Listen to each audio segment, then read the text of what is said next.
Hello বন্ধুরা, তো আজ আমি আপনাদের সামনে আলোচনা করব যে 2026 তো চলে এলো, আজ 2 তারিখ হয়ে গেল।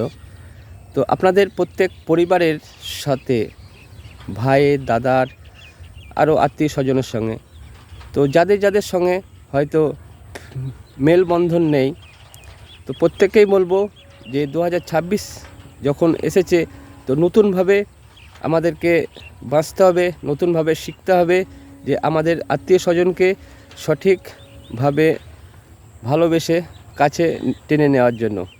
তো যারা যারা এখনও পর্যন্ত আপনাদের আত্মীয় স্বজনের সঙ্গে যে মনের সঙ্গে মনোমিলন নেই, তাদের সঙ্গে হয়তো ঝগড়া, বিবাদ, অশান্তি হয়তো ছিল, এক সময় হয়েছে, তো প্রত্যেকেই বলবো যে যদি আপনাদের এরকম ঘটনা ঘটে থাকে, অবশ্যই সবাই তাদের সঙ্গে যাবেন, যোগাযোগ করবেন।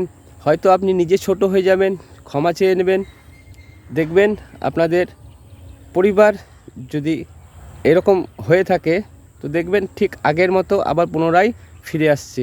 কেননা নিজের আত্মীয় স্বজন নিজেদেরকে বজায় রাখতে হয়। মানুষের অশান্তি, ঝড়ঝামেলা তো হয়েই থাকে।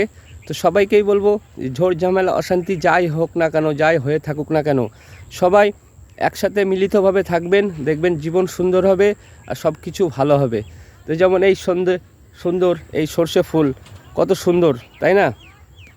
তো ঠিক এই সুন্দরভাবে নিজেদের পরিবারকেও পরিচালনা করে রাখতে হয়, তবে কিন্তু সব কিছু সুন্দর হবে।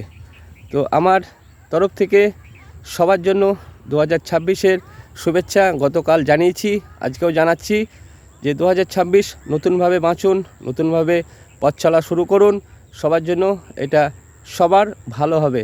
তো এইটুকুই বলার ছিল। যদি আমার কথাগুলো বুঝতে পারেন, কি ভালো লাগে, অবশ্যই সবাইকে দেখার সুযোগ করে দেবেন। বাই বাই সকলকে, লাভ ইউ অল।